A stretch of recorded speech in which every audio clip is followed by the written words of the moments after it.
Hello दोस्तों, नमस्ते, प्रणाम। मैं विनीता अपने चैनल विनीता कुमारी ऑफिशियल में आप सभी का स्वागत करती हूँ। दोस्तों, कैसे हैं आप लोग? उम्मीद करती हूँ बहुत अच्छे होंगे, मस्त होंगे, स्वस्थ होंगे, अपने अपने काम में व्यस्त होंगे। और दोस्तों, आज है हरतालिका तीज और आज सभी को हरतालिका तीज की हार्दिक शुभकामनाएं, ढेर सारी बधाई है दोस्तों। और हमेशा की तरह मैं नहा धो के पूजा वूजा घर का कर ली, मंदिर जाने के लिए हो गई हूँ तैयार। सुबह का बज गया है 10 और मंदिर जाने की पूरी मेरी तैयारी हो चुकी है, साजो श्रृंगार हो गया है दोस्तों। और यहाँ सारा कुछ मैं समेट ली हूँ, सब कुछ मंदिर ले जाने के लिए। ये हो गया खस्ता पुड़किया और ये दान करने वाला सारा सामान है दोस्तों, जिसमें कि ये पूरा श्रृंगार का सामान है। और ये खस्ता है, पुड़किया है, खीरा है, मक्का का बाल है, सेब है, इसमें और एक रखना पड़ेगा, कम है, शामा का सत्तू, जौ का सॉरी चावल का आटा, ये हो गया, ये पंडित जी को देने के लिए। और इसमें मेरा हो गया दोस्तों सारा, इसमें तो अच्छा रोली मीठा वगैरह सब कुछ रखी हूँ पूजा करने के लिए। नारियल हो गया दोस्तों चढ़ाने के लिए। और ये मेरा हो गया पूजा का, मतलब गौरी माता को, पार्वती जी को चढ़ाने के लिए। रोली हो गया, पान, कसैली, केला, सेब, सावा का सत्तू, चावल का सत्तू, बेलपात्र, भांग, धतूर, फूल, सब हो गया। अब इसमें दोस्तों कमी बेसी कुछ होगा तो आप लोग बताइएगा कमेंट में ज़रूर दोस्तों, क्योंकि कुछ छूट गया है कमेंट में। मेरे देखने से सब कुछ है। अभी इसमें अगरबत्ती, हाँ अगरबत्ती हो गया, दिया हो गया, ले लेती हूँ, और तेल जलाने के लिए चक्रोली सब कुछ ले लिया है दोस्तों मैंने।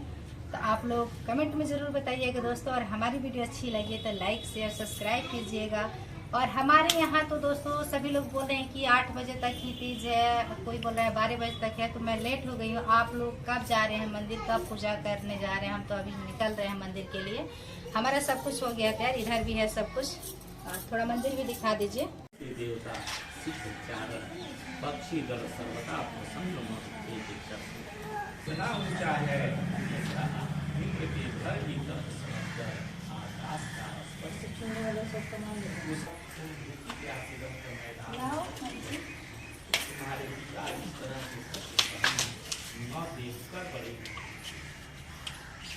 वे चिंता में पड़ गए कि भाई अपनी कन्या किसको किसी थे। और नारद जी को देखकर के पास आसन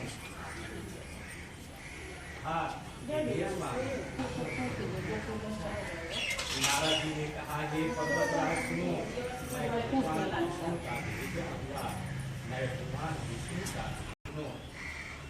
आपको चाहिए कि युद्ध करने वाला भगवान विष्णु के समान में दूसरा कोई युद्ध कर नहीं है, इनमें कोई नहीं। इसलिए मैं यही कहूँगा, हनुमान की इतनी बात घर चली गई, वही केवल उनको इस प्रकार विलाप करती हुई देखकर क्यों हो, इसका कारण तुम्हारी जो इच्छा होगी मैं यथाशक्ति पूरा करूंगा।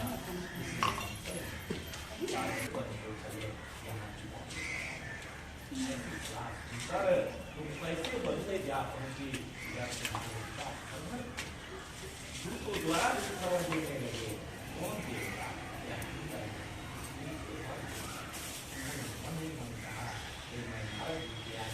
क्या कर चुका हूँ कि मैं अपनी पुत्री भगवान की सेवा करूंगा, ऐसा कहते ऐसा नहीं होगा। तो इसे या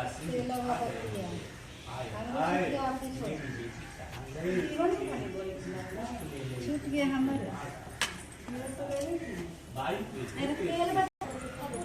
कपूर बताइए।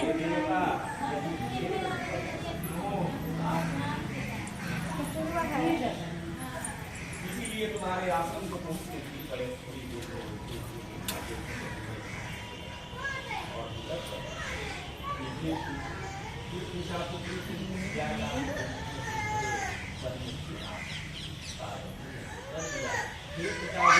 मैंने तुम्हारी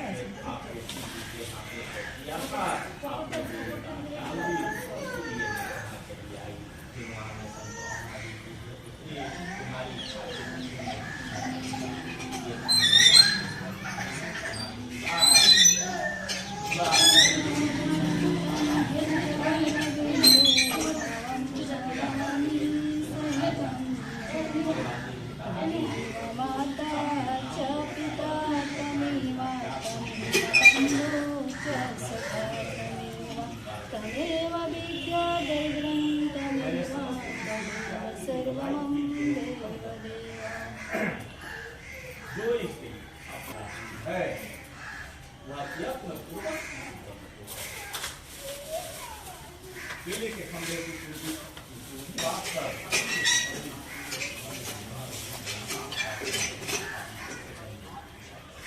रात भर जागृत है ऊपर दूर बनाई गई है नारियल सुपारी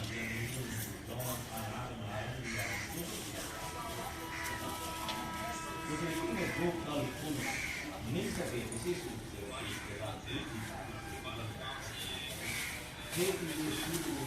मंगले आपको हे सिंहवाहिनी संसार के भय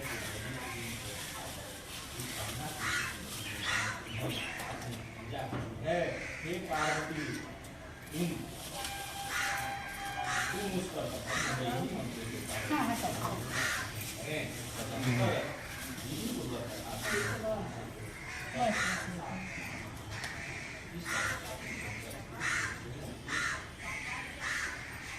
ये भी दो स्त्री इस प्रकार इसे 7 जन्म तक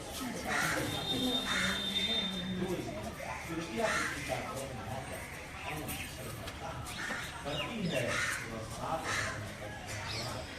उसको बार बार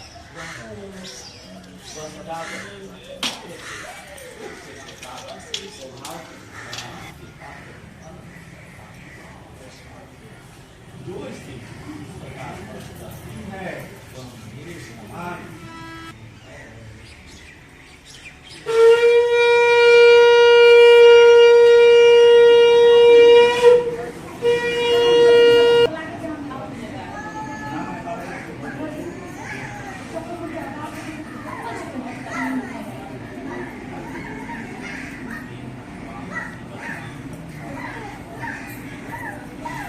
चुंदरिया माथवा पर चढ़ा दो ढीले ढीले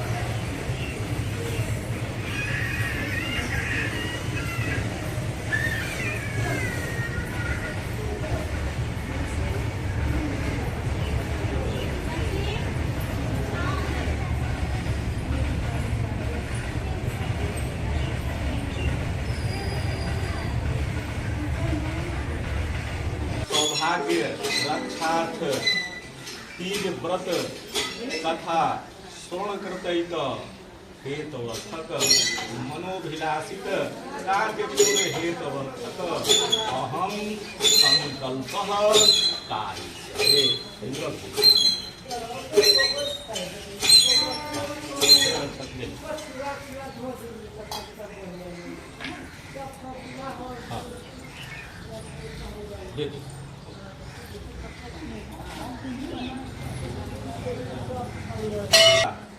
शांति से कथा सुनी। शिव जी ने कहा, भारतवर्ष में जैसे नक्षत्रों में चंद्रमा, ग्रहों में सूर्य, वर्णों में ब्राह्मण, देवताओं में विष्णु भगवान, नदियों में गंगा, पुराणों में महाभारत, वेदों में सामवेद और इंद्रियों में मन श्रेष्ठ है, सब पुराणों और वेदों का सर्वस्व जिस तरह कहा गया है, मैं तुम्हें एक बार प्राचीन वर्ष एकाग्र मन से सुनो। खाने भरी हुई है, यह पर्वत ऊंचा तो इतना है कि मित्र के घर की तरह समझकर आकाश का स्पर्श किए रहता है। उनके समस्त शिखर सदैव हिमवत से आच्छादित रहते हैं। गंगा जल की ध्वनि सदा सुनाई देती है। हे पार्वती, तुमने बाल्यकाल में उसी पर्वत पर तपस्या की थी। 12 वर्षों तक अंदर केवल धुआं पीकर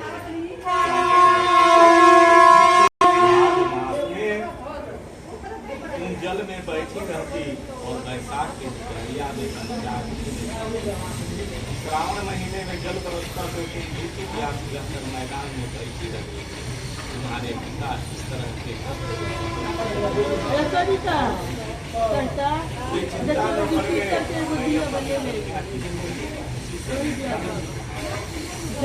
गए। जैसे नारद जी उस समय तुम्हें देखने आए हैं, मेरा बहुत भाग्य है, आपका आगमन मेरे साथ। नारद जी ने कहा है कि हे पर्वतराज सुनो, मैं भगवान विष्णु का भेजा हुए आपके पास आया।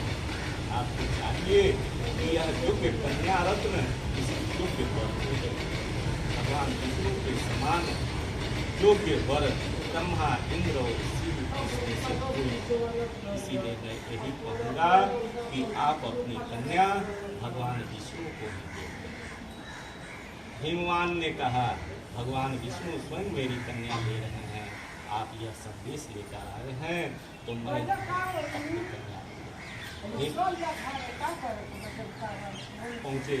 वहाँ हाथ जोड़कर नारद जी ने भगवान विष्णु से कहा हे देव सुनिए, मैंने आपका विवाह पक्का कर दिया। इधर हिमवान ने पार्वती के पास जाकर कहा कि हे पुत्री, मैंने तुम्हें भगवान विष्णु को दिया। तब पिता की बात सुनकर बिना तुम उत्तर दिए ही अपनी सती के घर चली गई। वही जमीन पर पड़कर तुम बड़ी विलाप करने लगी। इसको इस प्रकार विलाप करती हुई देखकर सती बोली तुम क्यों इतनी दुखी हो, इसका कारण बताओ। तुम्हारी जो इच्छा हो होगी मैं सती करने की चेष्टा करूंगी। पार्वती बोली मेरी जो कुछ अभिलाषा है उसे तुम प्रेम पूर्वक सुनो। मैं एकमात्र शिव जी को अपना पति बनाना, इसमें कुछ भी संशय नहीं है। मेरे इस विचार को पिताजी ने ठुकरा दिया है, इसे नहीं। पार्वती की इस बात सुनकर सखियों ने कहा कि शरीर का त्याग न करो, चलो किसी ऐसे वन को चले जाओ। ऐसी सलाह कर वन में जा पहुंचे। उधर तुम्हारे पिता प्यारे लोग खोजने लगे। उन्होंने मन ही मन कहा कि मैं नारद जी के आगे प्रतिज्ञा कर चुका हूँ कि मैं अपने पति भगवान आस्था सोचते मूर्छित गिरिराज को मूर्छित देखकर लोग हाहाकार करते हुए दौड़ पड़े। जब होश हुआ तो सब पूछने लगे कि हे गिरिराज, आप अपनी मूर्छा का कारण आप लोग मेरे दुख का कारण सुने, न मालूम कौन मेरी कन्या को हर ले गया है। ऐसा नहीं हुआ तो किसी काले सांप ने काट लिया या सिंह खा गए हैं। मेरी बेटी कहाँ गई, किसी दुष्ट ने मेरी पुत्री को मार डाला। ऐसा करके भाई बेटियों को से काफी भी समान कांपने लगे। इसके बाद हेमवान तुम्हें वन वन खोजने लगे। वह वन में जंतुओं से बड़ा भयानक हो रहा था। तुम भी अपनी सखियों के साथ भयानक वक्त में चलती चलती एक ऐसी स्थान पर जा पहुंची जहाँ एक नदी उनके रमणीय तट पर बड़ी सी कंदरा थी। उन्होंने उसी कंदरा में आश्रम बना लिया और एक बालुकामयी प्रतिमा बनाकर अपनी सखियों के साथ निराहार रहकर मेरी आराधना कर। जब भाद्रपद शुक्ल पक्ष की हस्त तृतीया तिथि प्राप्त हुई तब तुमने मेरा विधिवत पूजन किया और रात भर ध्यान कर गीत बाद आदि से मुझे पसंद करने लगे। उस व्रतराज के प्रभाव से मेरा आसन डगमगा उठा, जिससे मैं तत्काल उस स्थान पर जा पहुंचा जहाँ अपने सखियों के साथ। वहाँ पहुँचकर मैंने तुमसे कहा मैं तुम पर प्रसन्न हूँ, बोलो क्या चाहते हो। हाँ मेरे देवता, यदि आप मेरे ऊपर प्रसन्न हैं तो मेरे पति नहीं। मैंने तथास्तु कहकर कैलाश पर्वत पर वापस आने पर तुमने यह प्रतिमा नदी में पाया और सखियों के साथ उस महापर्व का पालन। हिमवान वहाँ तुम्हें खोजते हुए आ पहुँचे। चारों दिशाओं में तुमने तुम्हारी खोज करते करते व्याकुल हो चुके थे। थोड़ी देर बाद तुमने नदी के तट पर कन्याओं को सोते हुए देखा। देखते ही उन्हें तुम्हें छाती से लगा और विदत कर फिर पूछा तुम सिंह व्याघ्र आदि जंतुओं से भरे इस वन में क्यों आ पहुंची। पार्वती ने उत्तर दिया है पिताजी, मैंने पहले ही अपने आप को सिंह को हाथों को आपने मेरी बात टाल दी, इससे मैं यहाँ चली आई। हिमवान ने सद्भावना दी कि ये मैं तुम्हारी इच्छा साथ तुम्हारे विवाह तुम्हें आसन पाया। तब से आज तक किसी के सामने तुम्हें प्रकट व्रत करने का अवसर नहीं प्राप्त हुआ। हे देवी, मैं यह बताता हूँ इस वक्त का नाम हरितालिका है। तुमको सखिया हर ले गई, इसी से हरितालिका कहा हे आपने नाम तो बताया, अब इसकी विधि भी, इसका क्या पुण्य है, क्या फल है, यह व्रत कौन करता है। श्री शिव जी पार्वती से कहते हैं कि देखिए, मैंने समस्त स्त्री जाति की भलाई के लिए उत्तम व्रत बताया। जो स्त्री अपने सौभाग्य की रक्षा करना चाहती है वह यत्न पूर्वक इस व्रत को करे। केले के खंभे आदि से सुशोभित एक सुंदर मंडप बनाया, उसके रंग बिरंगे के रेशमी कपड़ों से चंदुआ लगाकर चंदन आदि सुगंधित द्रव्यों से मंडप सजाया। फिर शंख ढेरी मृदंग आदि बजाते हुए लोग एकत्रित होकर तरह तरह के मंगलाचार करते हुए उस मंडप से पार्वती तथा शिव जी की प्रतिमा। उस रोज दिन भर उपवास रहकर बहुत से सुगंधित फूल और मनोहर धूप नाना प्रकार के नैवेद्य आदि एकत्र करने पूजा करने और रात भर ऊपर जो जो वस्तुएं दिखाई गई है उसके अतिरिक्त नारियल, सुपारी, जमीरी, लौंग, अनार, नारंगी आदि जो फल प्राप्त हो सके उसे उस ऋतु में जो फल तथा मिल सके विशेष रूप से रखे। इसके बाद धूप दीपावली से पूजन कर हे शिव रूपणी, हे मंगल, सब अर्थों को देने वाली हे देवी, हे शिव रूपे आपको नमस्कार, हे शिव रूपे आपको सदा के लिए नमस्कार है, हे ब्रह्म रूपणी आपको नमस्कार है, हे जनक धात्री आपको नमस्कार है, हे सिंहमायिनी संसार के भय से भयभीत मुझ दिन की रक्षा करें, इस कामना की पूर्ति के लिए मैंने आपकी पूजा की है। हे पार्वती, मुझे राज्य और सौभाग्य दे, मुझ पर प्रसन्न हो। इसी मंत्रों से, इन्हीं मंत्रों से पार्वती को शिव की पूजा। तदंतर विधि पूर्वक कथा सुने ब्राह्मण को वस्त्र, सुवर्ण आदि दक्षिणा दे। इस तरह एक चित होकर स्त्री पुरुष दोनों एक साथ पूजन करें। फिर वस्त्र आदि को पुष्पों का समर्पण दे। जो स्त्री इस प्रकार पूजन करते वह सात बातों से होती है। इसे 7 जन्म तक सुख तथा सौभाग्य प्राप्त। जो स्त्री तृतीया तिथि का व्रत न कर अन्न भोजन करती वह 7 जन्म तक बंध्या रहती है, उसको बार बार हुआ वह सदा दरिद्र, पुत्र शोक और शोक से शोकातुर, स्वभाव की झगड़ा तथा सदा दुख भोगने वाले, उपवास न करने वाले शरीर अंत में घोर नरक में जाती है। मांसाहार करने से बाहरी, दही खाने से इडली, मिठाई खाने से टिक्की और सब कुछ खाने से मौत, बीज को अन्न खाने से सुकरी, फल खाने से बंदरिया, पानी पीने से जोत, जोत पीने से सापी, उस सोने से अजगरी और पति को धोखा देने से मुर्गी। इसीलिए सभी स्त्रियां अवश्य व्रत करें। दूसरे दिन स्वर्ण चांदी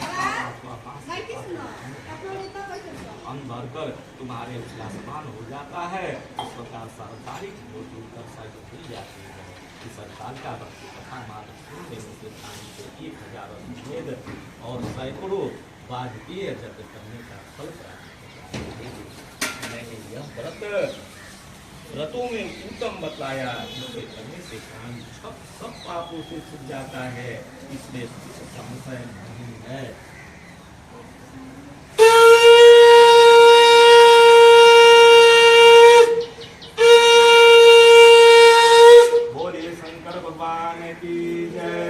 पार्वती मैया की जय।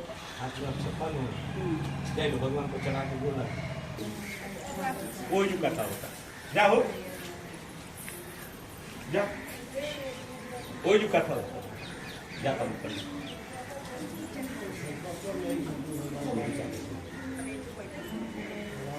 ठीक